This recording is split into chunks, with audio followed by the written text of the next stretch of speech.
देख रहे हैं आप और मैं हूं प्रीति नेगी आपके साथ। सबसे पहले बात इस वक्त की बड़ी खबर के साथ करेंगे। बात हिंदू राष्ट्र पर मचे घमासान से करेंगे। दरअसल मुंबई में जमीयत उलेमा हिंद की मीटिंग में मौलाना अरशद मदनी के भतीजे हसन मदनी के बयान से बवाल मच गया है। मदनी ने हिंदू राष्ट्र की बात करने वालों को गद्दार बोला, लेकिन मदनी के बयान के बाद एक बार फिर से बाबा बागेश्वर ने हिंदू राष्ट्र की हुंकार भरी है। हिंदू राष्ट्र के बयान पर मदनी परेशान है और ये बात उनके बयान में साफ झलक रही है। लेकिन देखिए दूसरी तरफ बाबा बागेश्वर यानी कि पंडित धीरेन्द्र शास्त्री लगातार हिंदू राष्ट्र की हुंकार भर रहे हैं। सबसे पहले बात हसन मदनी की करेंगे। हिंदू राष्ट्र को लेकर हसन मदनी का बयान सामने आया है। मुंबई में जमीयत उलेमा हिंद की मीटिंग में हसन ने कहा कि हिंदू राष्ट्र की बात करने वाले गद्दार हैं।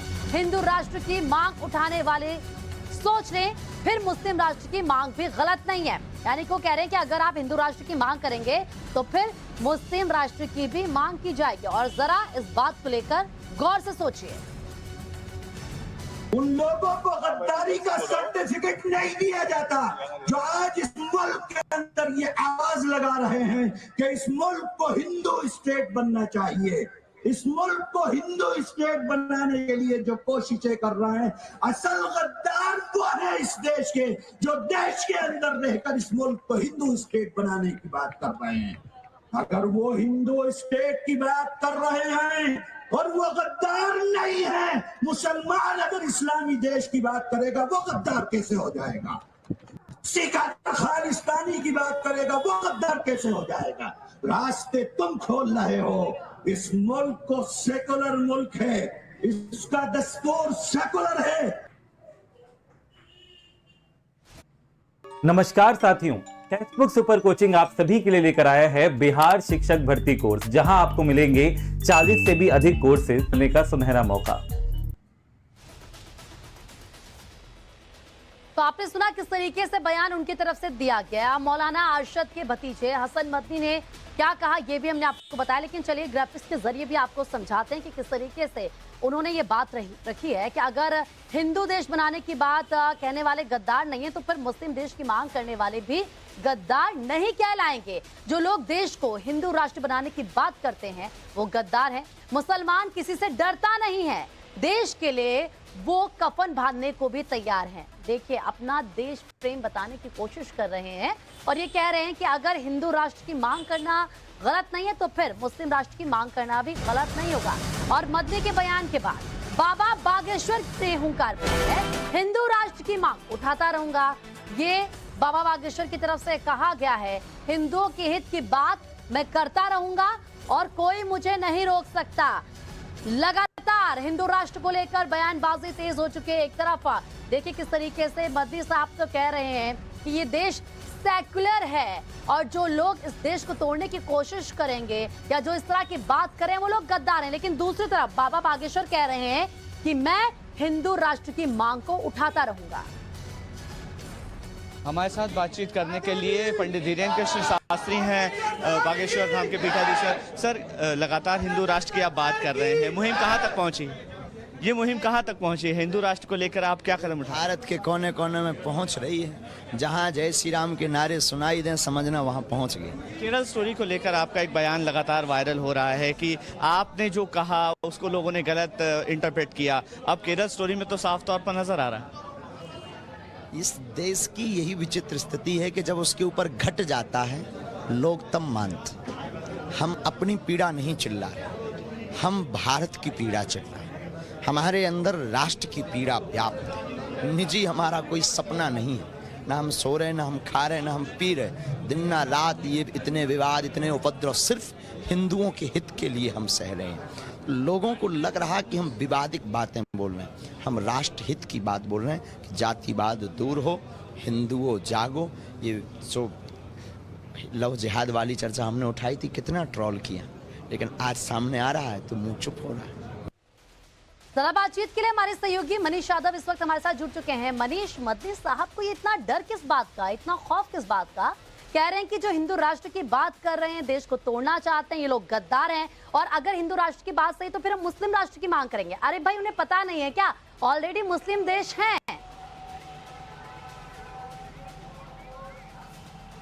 देखिए बिल्कुल भूल गए कि 47 में जो बंटवारा हुआ था वो इसी आधार पर हुआ था कि अलग मुस्लिम राष्ट्र की मांग कर रहे थे, बट गया पाकिस्तान, उसके बाद एक और मजहबी देश आ गया बांग्लादेश, तो लगातार बंटवारा तो मजहब के नाम पर होता रहा है। और ऐसे में एक चीज और मैं बता दूं, मुख्यमंत्री योगी आदित्यनाथ एक चीज साफ कर चुके हैं कि यहाँ हिंदू राष्ट्र का मतलब ये है कि जो वसुधैव कुटुंबकम की भावना है, सबको साथ लेकर चलने का जो इरादा है, सबका साथ सबका विकास करने की जो पृष्ठभूमि है, वो हिंदू राष्ट्र की अवधारणा को चरितार्थ करती है और हिंदू राष्ट्र है। उसी पैटर्न पर काम किया जा रहा है, सबको साथ लेकर किया बिना किसी भेदभाव के, चाहे वो हिंदू हो, चाहे मुस्लिम हो, चाहे सिख हो या ईसाई हो, पूरे देश भर में योजनाएं बनती हैं और सबका फायदा उनको मिलता है। तो ऐसे में हिंदू राष्ट्र को गलत अर्थ में पेश करके जो मुस्लिम राष्ट्र की वकालत करने वाले मदनी साहब हैं, वो भूल गए हैं कि 47 में देश एक विभाजन का सामना कर चुका है। उसकी मूल में, उसकी बुनियाद में यही इस्लामी शरिया कानून था जिसको लागू करने के लिए लोग मांग कर रहे थे और पाकिस्तान के रूप में एक नया मुल्क हमारे सामने आया।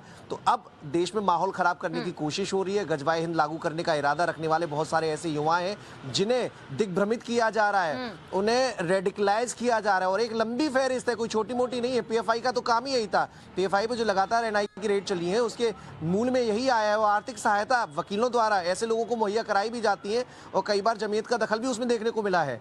तो ऐसे में मदनी साहब को जो अपनी बात उन्होंने रखी है उसे सोचने की जरूरत है। मदनी साहब की तरफ से बयान दिया क्या, कहीं ना कहीं देखिए किस तरीके से भड़काने की कोशिश भी करते हैं। और ये भी कहा गया था कि देखिए अगर कांग्रेस ने 70 साल पहले ही बजरंग दल पर बैन लगा दिया होता तो देश बर्बाद ना होता। क्या उनको ऐसा लगता है कि देश बर्बाद हो रहा है या देश बर्बाद हो गया? ये किस सोच है, ये कौन सी सोच है उनकी, कौन सी सोच पनप रही है? देखिए जब ये सोच रखते हैं तो भूल जाते हैं कि सिमी क्या कर रही थी, सिमी पर बैन क्यों लगाना पड़ा। वो भूल जाते हैं कि पीएफआई की एक्टिविटी क्या थी, पीएफआई को क्या करना पड़ा। बजरंग दल का नाम किसी आतंकवादी एक्टिविटी में तो सामने आया नहीं है। पीएफआई का तो सबने देखा है किस तरह से दंगे सीएनआरसी प्रोटेस्ट के दौरान हुए थे। प्रयागराज में इस वक्त मैं मौजूद हूँ। प्रयागराज में ही देखने को मिला था कि अटाला में बीते साल पथराव हुआ था, मस्जिदों से पत्थर चलाए गए थे, पुलिस कर्मियों पर पथराव हुआ था। तो देश को हिंसा की आग में धकेलने की कोशिश ऐसे संगठन लगातार करते रहे। यही तो बात है, ये सारी चीजें वो भूल जाते हैं, ये कोई भी बात उनको याद नहीं होगी। आप बने रहिए हमारे साथ। एक बड़ी खबर अपने दर्शकों को बता दें, बाबा बागेश्वर का दरअसल चौंकाने वाला बयान सामने आया है। हिंदू राष्ट्र की मुहिम से मुझे खतरा है, ये उनकी तरफ से कहा गया है। मैं सनातन विरोधियों के टारगेट पर हूँ, लगातार छोटे छोटे हमले हो रहे हैं लेकिन मैं डरने वाला नहीं हूँ। देखिए किस तरीके से बागेश्वर बाबा की तरफ से ये बहुत बड़ा बयान दिया गया है। एचयूटी के मामला जो सामने आया, हिजबुल तहरीर में भी हिंदू युवकों को धर्मांतरित करके मुस्लिम बनाया गया और उसके बाद उनके द्वारा धर्मांतरण का एक पूरा गैंग चलाया जा रहा था।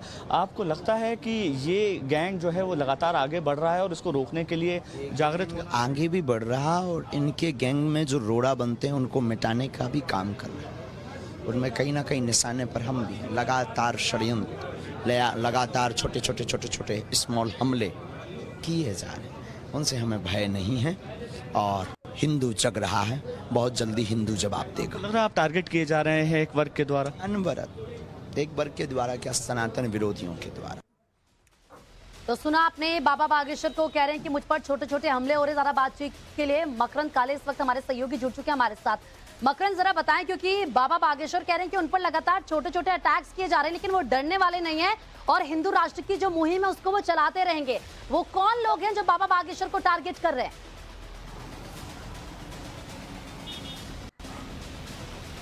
देखिए लगातार उनकी तरफ से अलग अलग स्टेटमेंट्स आते हैं। वो लगातार हिंदू राष्ट्र की बात करते हैं। हिंदू राष्ट्र के साथ साथ वो लव जिहाद और धर्मांतरण जैसी चीज़ों के खिलाफ लगातार बोलते हैं। ऐसे में उनको ऐसा लगता है कि उनके ऊपर लगातार टारगेट करके हमले किए जाते हैं। खासतौर पर सोशल मीडिया पर वो बहुत ज़्यादा ट्रोल होते हैं। उनका कहना था कि कैमरे के अलावा भी उन्होंने इस मुद्दे पर काफ़ी देर तक चर्चा की कि जब मैं कहता था कि हिंदुओं पर अत्याचार हो रहे हैं, धर्मांतरण करवाया जा रहा है, तब कोई नहीं मानता था। आज जब द केरल स्टोरी रिलीज हो गई है उसके बाद सबकी आंखें खुल रही हैं। मैंने क्या गलत कहा था? तो जाहिर है कि उनको इस बात का दुख है कि उनकी बातों को मिस इंटरप्रेट करके जो सनातन विरोधी हैं, कथित तौर पर उनके द्वारा जो सनातन विरोधी कहे जाते हैं, वो लगातार उनको टारगेट करते हैं और ये हमले लगातार बढ़ते जा रहे हैं।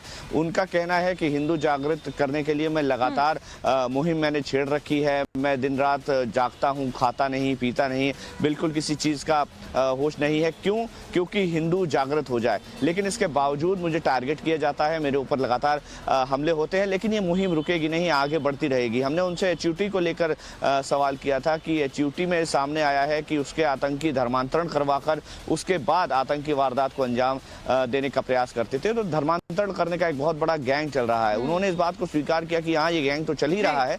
साथ ही साथ इस गैंग के काम में जो लोग रोड़ा बनते हैं, हम जैसे लोग, यानी बाबा बागेश्वर जैसे लोग, दिनेश शास्त्री जैसे लोग जो रोड़ा बनते हैं, उनको टारगेट करने का भी काम किया जाता है और वो लगातार किया भी जा रहा है। लेकिन वो डरने वाले नहीं है और ये मुहिम इसी तरह से आगे भी जारी रहेगी। बागेश्वर धाम सरकार की ओर से उठाई जा रही थी, तो अब इस तरह निशाने पर नजर आते हैं। इस तरह की बयानबाजी जो है वो यहाँ पर की जा रही है। मनीष और मकरंद, आप बने रहिएगा हमारे साथ में। बड़ी खबर इसी बीच बता दें, मुंबई में जमीयत उलेमा हिंद की मीटिंग में मौलाना अरशद मदनी ने कांग्रेस पर भी जमकर निशाना साधा। जमीयत के मुखिया मौलाना अरशद मदनी की ये मांग है कि बजरंग दल पर बैन लगाने का वादा जो है वो कांग्रेस पूरा करे, तभी लोग भरोसा करेंगे, वरना भरोसा टूटेगा। कांग्रेस चुनाव में जीत का हवाला देकर ये मांग उठाई गई। 70 साल पहले कांग्रेस को बैन करने का फैसला जो है वो यहाँ पर लिया जाना चाहिए था। कांग्रेस की सत्ता से बेदखल होने की वजह यही थी, ये कहना है मदनी का। एक शोर मच रहा था कि कांग्रेस ने इलेक्शन के अंदर अपने मैनिफेस्टो को अंदर इसको दाखिल किया कि हम बजरंग दल पर पाबंदी लगाएंगे। गलती की।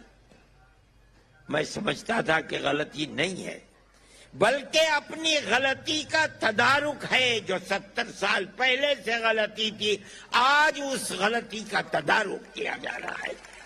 अगर ये तारीख गवाह है इस बात की कि अगर ये स्टैंड उन्होंने आज से 70 साल पहले हिंदुस्तान के अंदर ले लिया होता, इख्तिदार उनके हाथ से न जाता, मुल्क बर्बाद न होता, तबाही न आती। अंकल एक अश्वगंधा मत होना, तुम्हें नहीं पता, न होता, तबाही न आती। हमारे साथ मनीष और मकरंद लगातार बने हुए। मनीष, अरशद मदनी कांग्रेस पर निशाना साध रहे हैं, लेकिन अपनी सुविधा अनुसार, अब क्योंकि बजरंग दल को बैन करने की बात यहां पर उठ रही है। उनका तो ये तक कहना है कि ये काम 70 साल पहले कर देना चाहिए था, जैसे तो कोई आतंकी संगठन हो साहब। देखिए, बिल्कुल 70 साल पहले बहुत कुछ होना चाहिए था, लेकिन वो हुआ नहीं, जिसके चलते तुष्टीकरण की राजनीति परवान चढ़ती गई। और आज नतीजा ये है कि मदनी महाराष्ट्र में बैठकर ऐसी बातें कर रहे हैं, बजरंग दल पर प्रतिबंध लगाने की बातें कर रहे हैं। वो संगठन वो भूल गए हैं। सिमी का काम क्या था? अलीगढ़ में गढ़ बना रखा था, वहां से जो एक्टिविटी चलती थी, पूरे देश को दहलाने की कोशिशें, नापाक कोशिशें की जाती थी। सिमी पर प्रतिबंध लगाने की बात कभी मदनी साहब ने नहीं की।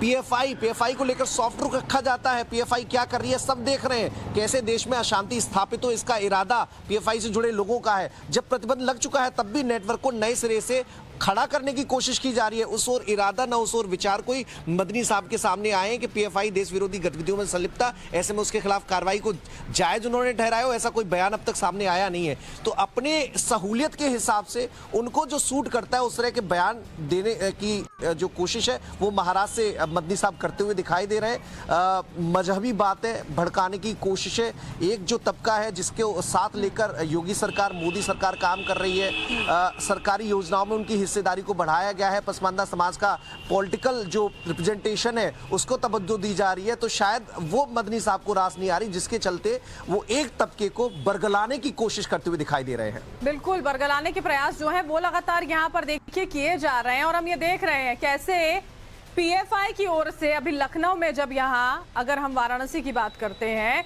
कैसे कोशिश यहाँ पर ये की जा रही थी कि माहौल को खराब किया जाए, गुप्त ऑफिस खोले जाते हैं। पीएफआई पे बैन होने के बावजूद भी उस पर प्रीति किसी तरह के बयान नहीं आते, लेकिन इस तरह की बातें जरूर।